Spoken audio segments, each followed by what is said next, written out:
Assalamualaikum warahmatullahi wabarakatuh. Halo semuanya, perkenalkan nama saya Zulfaiza Ningati, NIM 2103010044, kelas N03. Baiklah, di video ini saya akan membahas uji kompetensi bab 4 sampai bab 6. Bab 4, 1. Pertanyaannya, jelaskan pengertian materi pembelajaran. Jawabannya, materi pembelajaran merupakan salah satu hal yang penting dalam kegiatan belajar mengajar. Untuk merancang pembelajaran, kita perlu memikirkan materi atau bahan pelajaran apa yang diperlukan untuk mencapai tujuan pembelajaran dan mencapai kompetensi yang diinginkan. Karena itulah kita perlu mengembangkan bahan pembelajaran. Menurut Jamila 2014, materi pembelajaran merupakan komponen pembelajaran yang memegang peranan cukup esensial mengarahkan peserta didik pada pencapaian tujuan atau sasaran pembelajaran yang ditetapkan. Pertanyaan yang kedua, jelaskan pengetahuan, keterampilan, sikap, dan nilai sebagai materi pembelajaran. Jawabannya, pengetahuan sebagai materi pembelajaran yaitu informasi ajar yang harus dikuasai oleh peserta didik. Keberadaannya bertujuan untuk meningkatkan wawasan mereka melalui rangsangan yang dititik beratkan pada ranah kognitif. Menurut Merrill, dalam Wina Sanjaya 2011 membedakan isi materi pelajaran kognitif atas 4 macam, yaitu yang pertama fakta, yang kedua konsep, yang ketiga prosedur, dan yang terakhir atau yang keempat prinsip. Keterampilan sebagai materi pembelajaran yaitu sebagai materi pembelajaran meliputi kemampuan dalam menggunakan ide, menentukan alternatif pilihan, memanfaatkan bahan, peralatan, dan waktu yang tersedia, serta menjalankan teknik atau langkah yang harus dilalui. Adapun jika dilihat dari level tampilnya, keterampilan terbagi menjadi gerak awal, semi rutin, dan rutin. Sikap dan nilai sebagai materi pembelajaran merupakan perilaku yang relatif permanen, melekat dan turut mencerminkan tingkat kepribadian orang yang memilikinya. Sikap merupakan perilaku respon atau reaksi yang dikeluarkan seseorang ketika dihadapkan dengan objek atau permasalahan tertentu. Baik dan buruknya sikap seseorang dapat dipengaruhi oleh baik dan buruknya pula pengetahuan dan keterampilan yang dimiliki, serta tingkat kualitas atau kuantitas yang melekat dalam diri suatu objek. Pertanyaan yang ketiga, jelaskan macam-macam metode mengajar. Jawabannya, yang pertama metode proyek, yaitu cara penyajian pelajaran yang bertitik tolak dari suatu masalah, kemudian dibahas dari berbagai segi yang berhubungan sehingga pemecahannya secara keseluruhan dan bermakna. Yang kedua, metode eksperimen, yaitu cara penyajian pelajaran di mana siswa melakukan percobaan dengan mengalami dan membuktikan sendiri sesuatu yang dipelajari. Yang ketiga, metode tugas dan realitasi, yaitu metode penyajian bahan di mana guru memberikan tugas tertentu agar siswa melakukan kegiatan belajar. Yang keempat, metode diskusi, yaitu cara penyajian pelajaran di mana siswa-siswa dihadapkan kepada suatu masalah yang bisa berupa pernyataan-pernyataan kepada suatu masalah yang bersifat problematis untuk dibahas dan dipecahkan. Yang kelima, metode sosiodrama. Metode ini dasarnya mendramatiskan tingkah laku dalam hubungan dengan masalah sosial. Yang keenam, metode demonstrasi, yaitu cara penyajian pelajaran dengan meragakan atau mempertunjukkan kepada siswa suatu proses, situasi, atau benda tertentu yang sedang dipelajari, baik sebenarnya ataupun tiruan yang sering disertai dengan penjelasan lisan. Yang ketujuh, metode problem solving, yaitu suatu metode berfikir yang menggunakan metode-metode lainnya yang dimulai dengan mencari data sampai kepada menarik kesimpulan. Yang kedelapan, metode karya wisata, yaitu cara mengajar yang dilaksanakan dengan mengajar siswa ke suatu tempat atau objek tertentu di luar sekolah untuk mempelajari atau menyelidiki sesuatu seperti meninjau pabrik, toko, perkebunan, peternakan, dan sebagainya. Yang kesembilan, metode tanya jawab, yaitu cara penyajian pelajaran dalam bentuk pertanyaan yang harus dijawab, terutama guru kepada siswa, tetapi dapat pula dari siswa kepada guru. Yang ke-10, metode latihan, yaitu suatu cara mengajar yang baik untuk menanamkan kebiasaan-kebiasaan tertentu. Dan yang terakhir atau yang ke-11, metode ceramah, yaitu suatu cara mengajar yang digunakan untuk menyampaikan keterangan informasi atau uraian tentang suatu pokok persoalan serta masalah secara lisan. 5. Pertanyaannya yang pertama, jelaskan bagaimana pendapat Anda tentang pengertian media sumber pembelajaran. Jawabannya, media apabila dipahami secara garis besar adalah manusia, materi atau kejadian yang membangun kondisi yang membuat siswa mampu memperoleh pengetahuan, keterampilan atau sikap. Dalam pengertian ini, guru, buku, teks, dan lingkungan sekolah merupakan media. Secara lebih khusus, pengertian media dalam proses belajar mengajar cenderung diartikan sebagai alat-alat grafis, fotografis, atau elektronis untuk menangkap, memproses, dan menyusun kembali informasi visual atau verbal.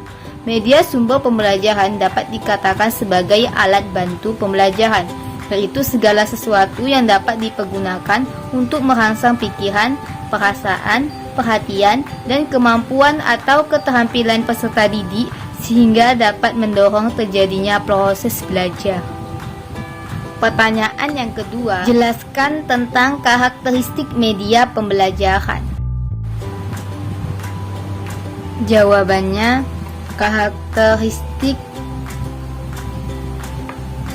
terdapat beberapa karakteristik pembelajaran, yaitu yang pertama, karakteristik media audio, yaitu ciri utama dari media audio adalah pesan dituangkan dalam lambang auditif, baik verbal atau bahasa lisan atau kata-kata, maupun non-verbal atau bunyian-bunyian dan vokalisasi, seperti gerutuan, gumam, musik, dan lain-lain. Kelebihan media audio adalah yang pertama, mampu mengatasi keterbatasan ruang dan waktu dan memungkinkan menjangkau sasaran yang luas. Yang kedua, mampu mengembangkan daya imajinatif pendengar. Yang ketiga, mampu memusatkan perhatian siswa pada penggunaan kata-kata, bunyi, dan arti dari kata atau bunyi tersebut. Yang keempat, sangat tepat atau cocok untuk mengajarkan musik dan bahasa. Laboratorium bahasa tidak lepas dari media ini, terutama untuk melatih listening. Yang kelima, mampu mempengaruhi suasana dan perilaku siswa melalui musik latar atau background dan efek suara atau sound effect. Yang keenam, dapat menyajikan program pendalaman materi yang dibawakan oleh guru-guru atau orang-orang yang memiliki keahlian di bidang tertentu, sehingga tema yang dibahas memiliki mutu yang baik dilihat dari segi ilmiah, karena selalu dilengkapi hasil-hasil observasi dan penelitian. Yang ketujuh, dapat menyajikan hal-hal tertentu yang sulit dikerjakan oleh guru, yakni menyajikan pengalaman-pengalaman dunia luar ke dalam kelas, sehingga media audio memungkinkan untuk menghadirkan hal-hal aktual dan dengan demikian dapat memberikan suasana kesegaran atau immediacy pada sebagian besar topik yang dibahas. Yang kedua, karakteristik media visual terdiri atas A. Pesan visual, gambar, yaitu gambar yang secara garis besar dibagi menjadi 3 jenis, yaitu sketsa, lukisan, dan foto. Grafik adalah gambar yang sederhana, yang banyak sedikitnya merupakan penggambaran data kuantitatif yang akurat dalam bentuk yang menarik dan mudah dimengerti. Diagram merupakan susunan garis-garis dan lebih menyerupai peta daripada gambar. Bagan, yaitu hampir sama dengan diagram, akan tetapi bagan lebih menekankan pada suatu perkembangan atau suatu proses atau susunan organisasi. Dan yang terakhir, peta merupakan gambar permukaan bumi atau sebagian daripadanya.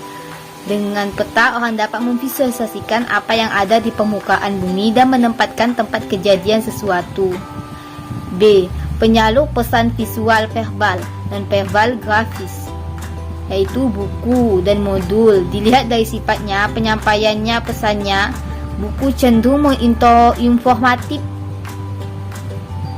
dan lebih menekankan pada sajian materi ajar dengan cakupan yang luas dan umum. Karena sifatnya tersebut, maka proses komunikasi yang berlangsung menjadi satu arah dan pembacanya cenderung pasif.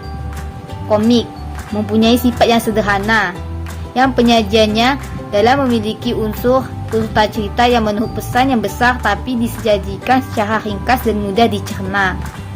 Majalah dan jurnal. Majalah secara umum dapat dimaknai sebagai media informasi dengan tugas utama menyampaikan berita aktual. Jurnal memiliki tugas utama yaitu memuat hasil pemikiran dan penelitian sivitas akademika sebuah lembaga pendidikan. Poster. Poster adalah gambar yang besar, memberikan tekanan pada suatu atau dua ide pokok sehingga dapat dimengerti dengan melihatnya sepintas lalu. Dan yang terakhir, papan visual. Papan visual dapat menyalurkan pesan-pesan visual yang meliputi papan tulis, papan buletin, papan panel, dan papan display. C. Benda asli dan benda tiruan atau model. Benda asli dan tiruan memiliki kegunaan yang unik. Ketika proteksi yang amat dibutuhkan, pengalaman yang disimulasikan akan dapat melalui penggunaan model yang lebih kecil. Ketika keahlian khusus dibutuhkan untuk pengoperasian atau penggunaan benda asli, sebuah peragaan menjadi sangat penting.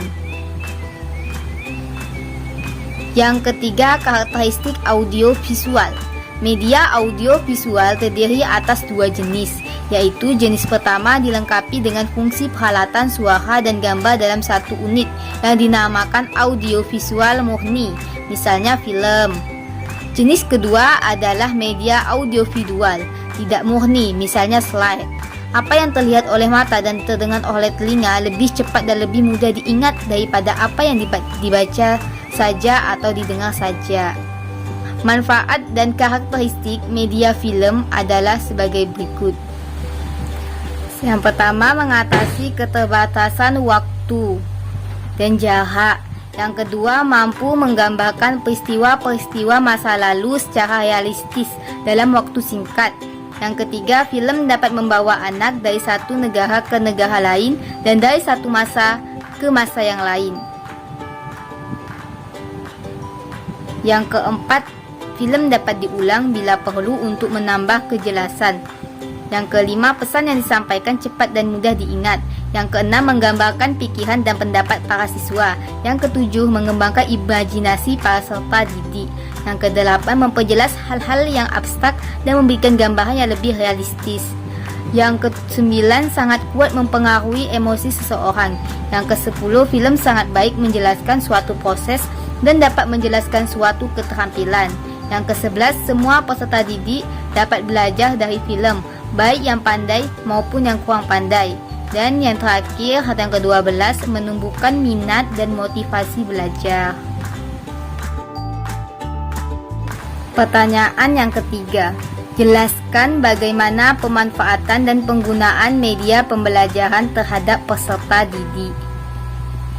Jawabannya,